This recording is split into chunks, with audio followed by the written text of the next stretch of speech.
สบายดีพี่น้องเคยก็เจ็บเคยก็เป็นจุดเจ็บหัวแห้งเลยบ้างกินให้มันเจ็บหมดกินยังเจ็บหัวเคยเป็นโอ้เนี่ยเจ้าไปก้านตั้งแต่จากฝนมาขึ้นเลยเจ็บหัวหนุกไปเพื่อนนี่แหมไปหายามันกินมากกันมาเลยบรยามาจะดีเลยยืดนี่ละบนตาเจ็บพี่เดียวพี่น้องเจ็บปวดเบาหน่อยตานอนพักผ่อนจะชั่วโมง2 ชั่วโมงมันคลายมันนอนพักผ่อนจะชั่วโมง2 ชั่วโมงก็ดีขึ้นเนี่ยมาเห็นคอมเมนต์มันให้เจ็บตื่นเลยแห้งแบบพอเห็นเจ็บโตเห็นก็เห็นนะแม่อาการที่ซึ่งเจ้าเรามองในแง่แบบว่าการกินอาหารการกินนี่ผัวเมียกินบ่คือกันผัวกินก่อนเมียกินก่อนผัวลูกบ่ได้กินนะซึ่งเจ้าเรามองแบบว่าเป็นการเห็นแก่ตัวเนาะมันว่าแม่นสั่นแบบมันผู้ใดอยากก็ต้องกระเดียดเขาข่อยก็ยังบ่อยากอาการทอดแล้วนี่ผมก็บ่ได้อยากเขาอยากน้ำถ้าแป๊บซี่ก็มาใส่ตู้ไว้เนี่ยถ้าเฮาบ่เฮ็ดเฮาก็บ่ได้คีบถ้าเฮาบ่กินเฮาก็บ่ได้คีบให้เข้าใจซะว่าเขาหาเงินหาคำซะอย่ามาเว้าซะเห็นแก่ตรงแก่ตัวมานามกับพยศเวลานั้นจะทำยาอยากกินข้าวผมบ่ได้ให้ลูกข่อยหิวดอกมื้อนะพี่น้องเอ้ยกระต้มขนมมื้อนึงมันเป็นโซได้100 บาท200-300มื้อนี้ก็ไปร้านค้ามาอีกนะต้องเอาไปสั่งในงานก็บ่ได้ให้ลูกข่อยหิวเด็กน้อยมันเห็นผู้ใหญ่กินยำมันกินมันก็อยากคืออยากกินงานการเลี้ยงภาษามานอนให้เมียเลี้ยงถ้าไปเลี้ยงใครแล้วกูก็เลี้ยงคนบ่ไว้คือกัน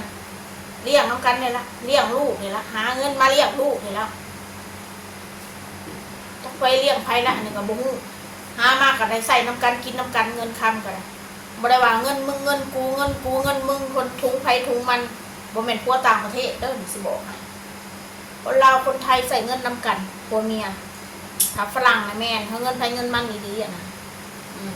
เขาใส่ชีวิตแบบเงินใครเงินมันเจ้าหาได้จะหายไปกันเงินเราแต่เจ้าประเพณีเขาแล้วเขาก็สิมาหายเงินคนพั่มเพื่อเขาไม่ได้เขาตั้งกฎไปเลยว่าทำไมฉันต้องหายเงินเขาเป็นญาติฉันจิ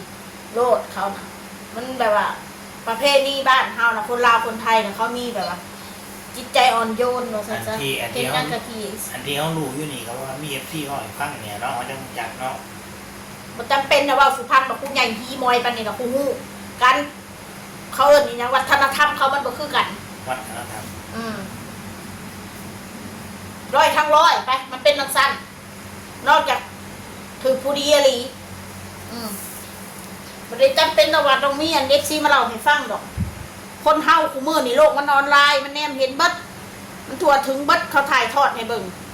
มันมีฮอตวิธีสอนนิสัยคนไทยแบบใดคนลาวแบบใดคนเวียดนามแบบใดคนนั้นแบบใดคนต่างประเทศคนฝรั่งนิสัยแบบใดมักแบบใดจะนั่นคนเฮานะคือกันกระแนวกินแหละจะกินแบบใดเขามีบอกมีสอนว่าคู่มือนี่ค่ะคำว่าเรียนรู้มันมีวันสิ้นสุดก็คือกันอยากให้เรียนรู้สิละอยากให้ว่าเห็นแก่ตัวพ่อเห็นแก่ตัวอย่าชั่วเอาซะเถอะเห็นคลิปพี่น้องเอ้ยขอกับหัวนั่นสิเห็ดพี่สังขอกับมีคอนเทนต์ที่หาเป็นแบบคู่มือนี่มีแนวสิเห็ดคือกันน่ะจักสิไปใส่มาใส่เงินทำกับพ่อแตนได้กินพ่อปตายว่าซั่นซะเงินได้มากมันก็ต้องไปจ่ายมหันมองนี่ถ้าบ่มีหนี้มีสินโอ้อยากกินยังก็กินแล้วบ่ได้อดได้ออมคือคู่มือนี่แหละประหยัดก็คือจังซี่แล้วกินตะไคร้กินตะมาม่านี่สิล่ะซีนหมูซีนงัวเป็ดไก่แค่นั้นแหละแนวกินคำเบ้าขึ้นเห็นแก่โตเห็นกันคำบ่เห็นแก่โตมันเป็นแบบไหนก็ยังบ่ฮู้เลยกินคนเดียวอย่ามาใส่ซะอันครอบครัวนำกันเห็นแก่โตนะคนอื่นน่ะแม่นอยู่เห็นนาลีเห็นสันดานเห็นแก่โตอีคนอื่นน่ะซาเขาเห็นนำก็เห็นมาหลายคนเลยน่ะเห็นแก่โตอยากกินตะของหมูของโตขี้ถี่แบบนี้ ข่อยเห็นหลายสันดานหลายคนแล้วแต่ว่ากูเบื่อคนกูมื้อนี่ถ้ากูมีแน่จักหน่อยเนี่ยโอ้ยเอาซะเว้าดีเว้าม่วนอีห่านก็มักย่องว่าซั่นซะโทษตัวเองอีกข่อยมักย่องยันแต่คนบ่ว่าดีขึ้นย้อนไปละป๊าดต้องเจ็บใจที่สิตายขึ้นย้อนไปแล้วกูดีกับคนมันเกินกว่าเหตุเกินไปคือเฮาบ่มีคู่มื้อนี่ป๊าดตัวหาหมาตัวใดสิเล่นนำก็ยังบ่มีบัวหล่อนหลายครับกินของกูเอาพื้นกูซับ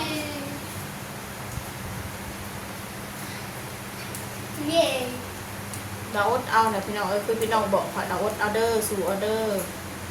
ดาอดแล้วโบดกับจักเศษนะใดบางมือกับท้อบางมือก็ได้บางมือก็บ่อยากเห็ดยังเลยคือคอยนะบางมือกับพ่อรักกับชีวิตรอจะแบบนี้แหละก็กูสิไปในรูปแบบแต่เรากูก็บ่ฮู้เมื่อยเหมือนกันน่ะถือคอมเมนต์ว่าใส่โจมตีสารพัดถ้าเขาหาเขากินกับพ่ออยู่นั่นสิได้แค่มันเอาสุดวันนี้ไม่ได้หาเขากินมาว่าใส่เขาซับมันยังกระเบิดกระสร้างกูแล้วของกูหาเองกูไม่ได้ไปโคตรโกงไปมามันก็เรื่องของกูแหละเนาะเบิดกับเบิดโดนมือกูเองไม่ได้เบิดกับมือคนอื่นนะเบิดมือคนอื่นกูจึงสิมาเสียใจกูนี่เบิดงานตัวเองกระสร้างแล้วความสุขชั่วคราว